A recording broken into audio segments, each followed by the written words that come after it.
In this module, we're going to talk about tools and equipment, and this is one of my favorite things to talk about with spray paint art because everything is either stuff from around the house or it's really cheap to buy. Diving straight in, you're going to need something to paint on. To keep things really simple, I'm going to give you two choices. You can either have canvas, this is a canvas panel. You can get these from any arts or craft shop, or a fan favorite for spray paint artists is this stuff. It's known as poster board. I get asked about this material a lot. So if you're looking for this online, I want you to search for 350 GSM gloss coated card. Search for that. 350 GSM, that is the weight of this card. It stands for grams per square meter. You don't have to go for this weight. Anything from 200 GSM and above will work just fine. It'll give you the right amount of rigidity to make sure that the paper isn't flopping all over the place. Gloss coated. This is the most important thing. If you're going to buy this sort of board, it needs to have a gloss coating because that is what is going to stop the spray paint from soaking into the medium. Let's dive in and I'll show you what I mean. So this is the board I was just talking about, and this is regular copy paper. Let's take some black spray paint right here on the poster board and put some white spray paint on top of it. Now you see here, I am able to work with this paint. I can manipulate it,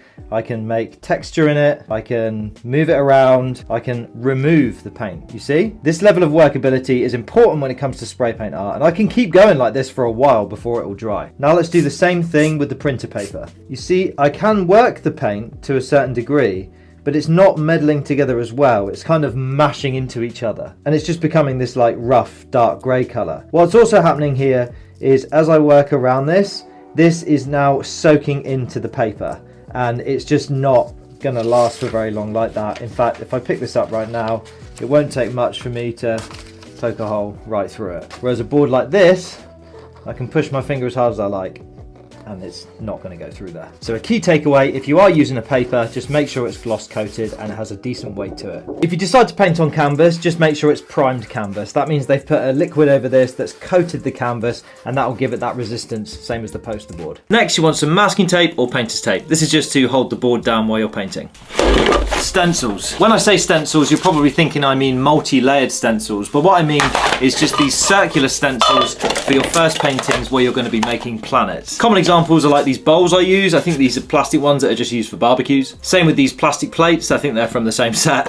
I also have here a random cup. This is a really good example. If your spray paint can has a lid, you've already got your first one for free. Another free example will be like this old tuna can here. One of the main things you're looking for planet stencils is for the edges to be quite thin, like this tin here. Even though this big bowl I have here has quite fat edges, they come to quite a sharp point. That's the most important thing. The sharper the point, the cleaner line you'll have around your planet, which is the mwah. That's what's gonna make it look sick. What you can achieve with a few lids, tins, pots and bowls is phenomenal, so get yourself a good selection of these. Of course you're gonna need spray paint, and if you remember the Spray Paint 101 module, if you're a beginner, I'd recommend going for the cheaper store brands because A, they're cheaper, and B, you'll be able to practice with a bad paint, and if you can paint with bad paint, you can paint with anything. As far as your first painting goes, start with a black and a white. You don't need anything else.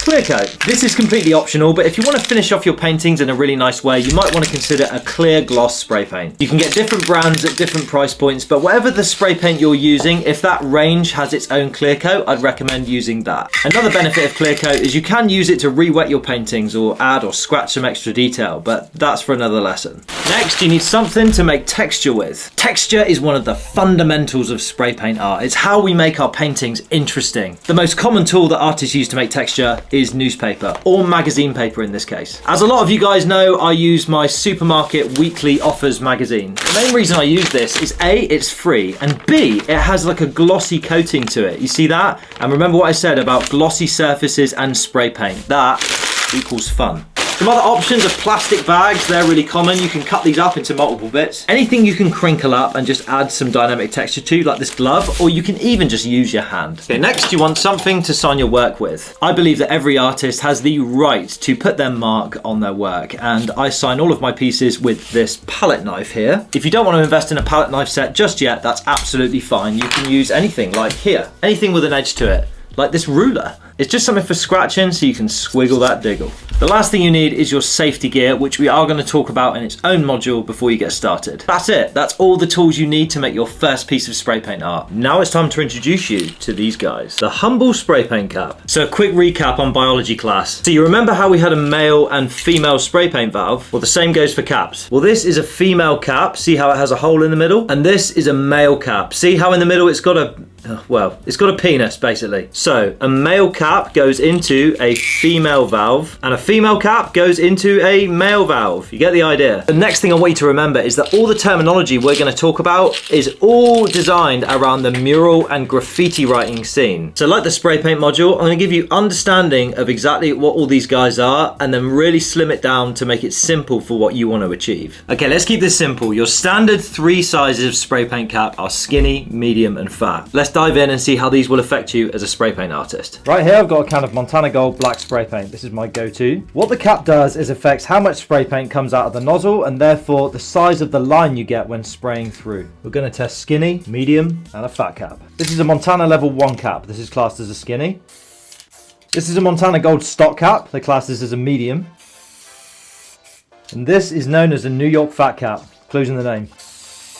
So we can clearly see the difference between the 3. This gives quite an acute line with a cleaner edge and dot. This gives a similar sort of width line but a lot more haziness, and you can see a lot more haziness around the dot. And the fat cap is fat in the line, fat in the haze and fat in the dot. So you know the different size lines that these create, but there's something else I want you to consider. Each of these types of caps lets out a different amount of paint at a different speed, and this is going to affect you more as a spray paint artist. Typically you're not trying to draw lines at a specific size like you would if you were a mural or graffiti artist. But what does affect you when you're making spray paint art as a much smaller size is how fast the paint is coming out of these caps. The best way to discover which caps are going to work for you is to try a few different ones out. When you start placing orders with paint companies, they often have free cap deals, so just take all the little samples you can and just try them. And if you want to know what I use, these are my go-tos. This is a Molotow skinny cap and this is a Montana Gold cap. There is one more cap I use. It's the ultra wide flat jet cap. I mainly use this for clear coating rather than the actual painting process itself. But I'll show you what it does anyway.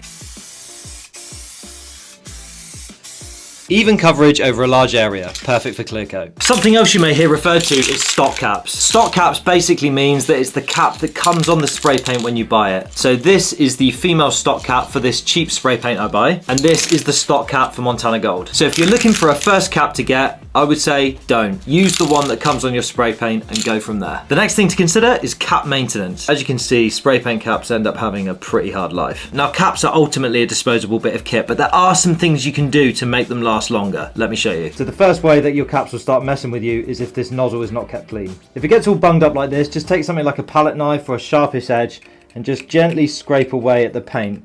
And what you want to do is reveal the original color of the dot. So in this case it was gold, so just gonna scrape away at this until we reveal the gold face of the cap like that. But what about inside of the cap? Well, over time the paint will set inside of this nozzle and it will clog completely. There is one theory that when you finish spraying with a can, you should spray a bit of it upside down like that, and that will eventually make sure that no paint is left inside of it. You can also get yourself some cap cleaner. This is usually just a tin of acetone or a similar propellant, and all you do is put the cap on the top, spray it, and all this is doing is firing propellant through it and cleaning the cap from the inside. Or if you're building up a collection of caps that are starting to get really gross, you can get yourself a glass jar, put some paint thinner in it, and throw your caps in there for 20 minutes or so.